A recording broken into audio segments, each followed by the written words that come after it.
Okay, so next up we have our last talk before the break, which is from Chris Skinner.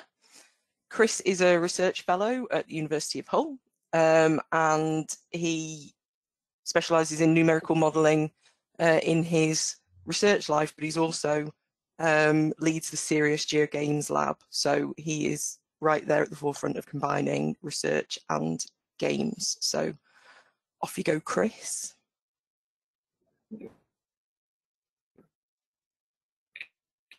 Okay, hope.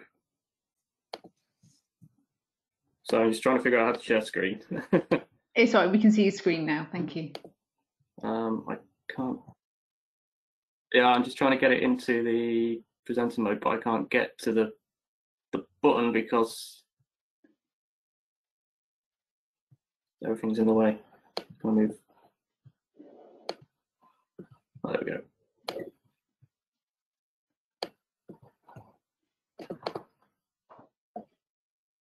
Yes, that's perfect, thank you. Yeah, that's better. There we go. We'll get there in the end.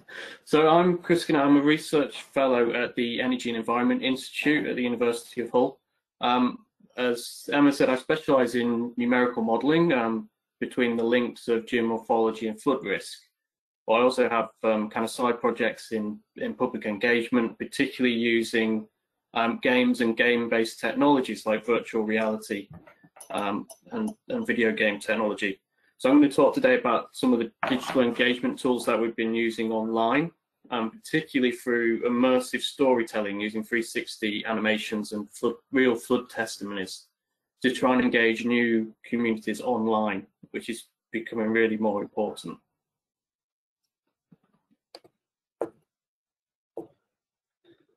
So just so I run these projects through a couple of different brands. So I've got the SeriousGeoGames Lab is the main one, and kind of our driving motivation for this really is that ultimately I think computer models, numerical models, are really just boring video games. They use the same architectures, they work in similar ways, and I think if we embrace that, we can enhance both how we make video games, because we could potentially make them more realistic by using computer models, but also there's lots of lessons that video games and games developers can teach us about how we engage audiences or how we can improve usability of what we do.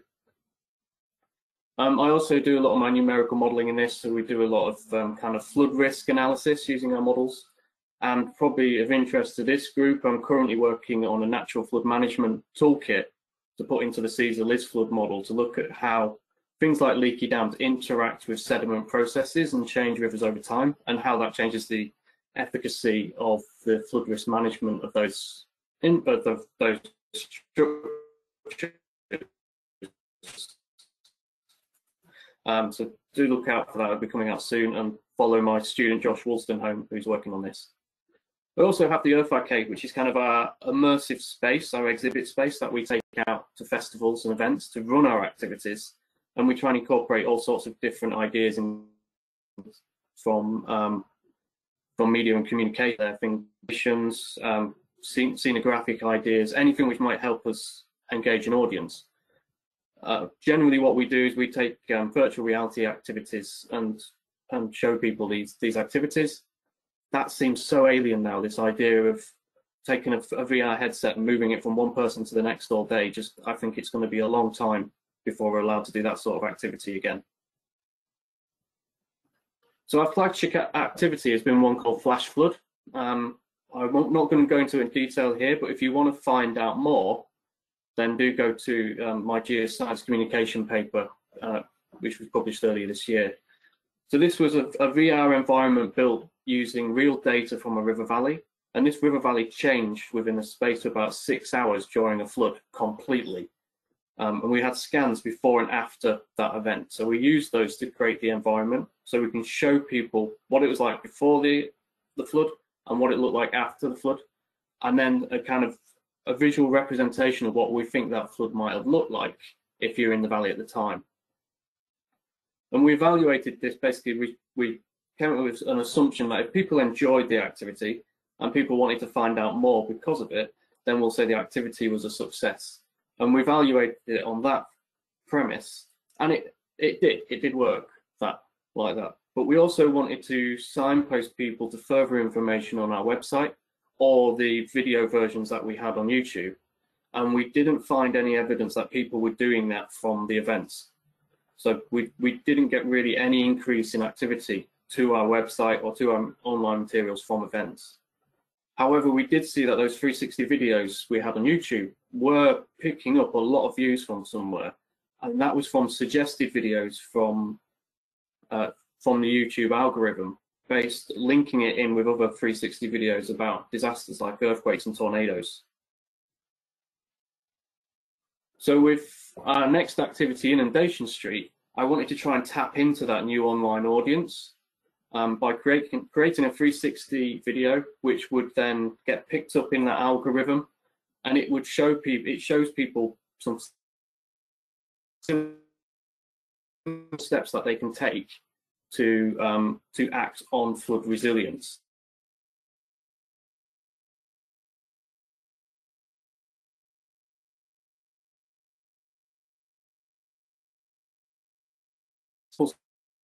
Things like signing up for warnings or moving their furniture upstairs, thinking about how they would pass all our expectations for a year online now. 1.2 million views on YouTube, which I think is just been incredible.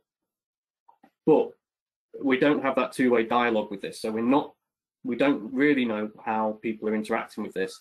And because of COVID, we've not been able to take it out to events or anything to really sort of do that sort of study. But I've been thinking a lot about what the purpose of this engagement activity is and what we really want to be doing. And I think ultimately what we want to be doing as communicators is getting people to take actions, positive actions, particularly on flood risk. And the information deficit model, which we've talked about earlier in earlier talks, kind of assumes that if you increase people's knowledge and awareness, they're going to become more concerned and consequently take more actions. However, if you look at behavioural change models, particularly Colmus and Aguman's paper in 2002, we see there's a lot of other things which affect people's behaviour. So I've kind of distilled down this model into the things which I think are really important. And I think knowledge and awareness is really important, but we need to increase people's agency. So they need to believe they can make a change, but also know the things they need to do and have knowledge in how to bring those about. And we also need to promote these positive actions as a social norm. And it's really easy to promote the opposite of social norms. And even if you increase all those, there's still barriers like finance and time in the way. I think any activity should try and address all four of these points. But I think when we're going to events or having short YouTube videos, I think we need to be realistic that we can't address all four of these things.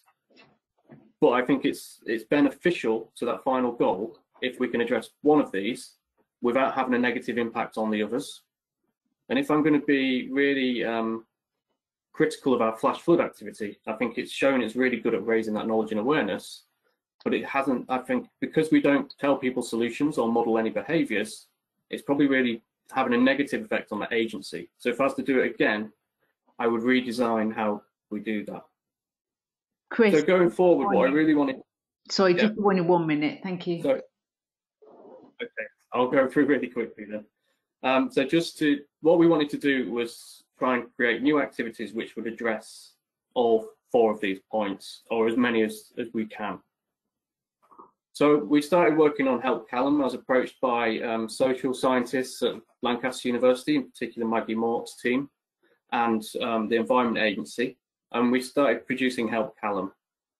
And this is taking a lot of the really great work that's been going on at Lancaster University, kind of collecting narratives from children and young people who are affected by flooding, hearing their concerns and hearing what they think needs to be done about it. And we took one of those narratives and we built it into a 360 video like Inundation Street. And this takes you through Callum's story. So we start off in Callum's front room as the flood is rising outside. We have Mum moving furniture to raise things off the ground, and Dad is placing sandbags by the front door. It then shows the front room flooded after the family had left, and we've got one of Callum's toys floating on the water. We also have a family photos floating on the water, and a car drives past and water comes through the door to kind of emphasize the risks of driving through flooding.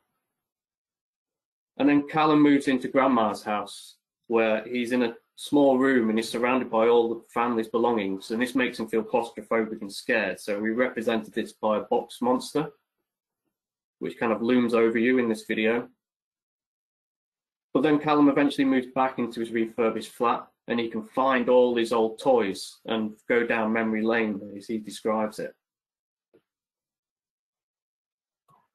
But he sees on the street all the other houses being refurbished, and he sees the workmen pouring things down the drains. And when it starts to rain, he thinks the drains are blocked, and he gets worried it's going to flood again. But then at the end, we try and remind people that we tell people how Callum became an agent for change through the situation, and he worked with the researchers to develop a flood manifesto, which he then went on to present to Parliament. So we try and end on a positive, upbeat note to this. So we really hope that through telling Callum's story, in the sense that we've built knowledge and awareness of flooding, and in particular the impacts on children and young people as part of flood recovery. We hope we've increased a bit of agency by showing people that children themselves can become agents for change in this situation. They don't have to be victims. They can actually be empowered to change their situation. And we've modeled some social norms of how you can address flooding within there.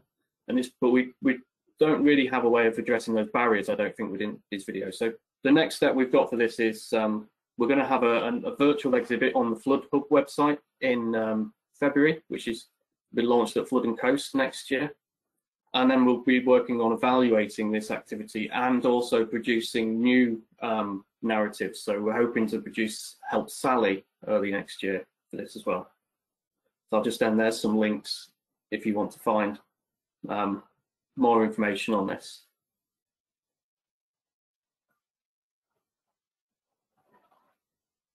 Brilliant, thanks, Chris. Maybe you could pop those links in the chat, and then people can just click on them at their leisure. Yeah, sure. I think we've got time for one super quick question for Chris before we move into the break.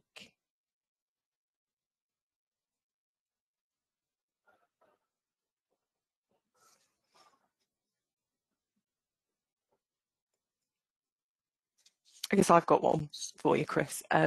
So how much time and effort has been spent into kind of moving things online since we've moved into lockdown, just in terms of your personal costs, I suppose? I'm not sure, actually. For what we were doing, we were moving into that online space anyway. So with Inundation Street kind of came before the pandemic, and it was in response to kind of that, seeing that audience on YouTube that we were picking up. And I think when the pandemic came along, we were already working on Help Callum anyway, which was going to be an online activity. It was just a case of signposting people to the activities that we had. We already had them there. And the upturn in views we've had for things like our flash flood resources from March onwards has been incredible. The number of views on my hits on the website has rocketed up. I think particularly for people looking for online resources for teaching. I think if you have stuff available, then push it out there, because people were looking for it. It's gone down again now. I think now schools are back, but yeah, it was a big upturn. Brilliant, ahead of the curve as ever then. Fluky. Right person, right place, right time.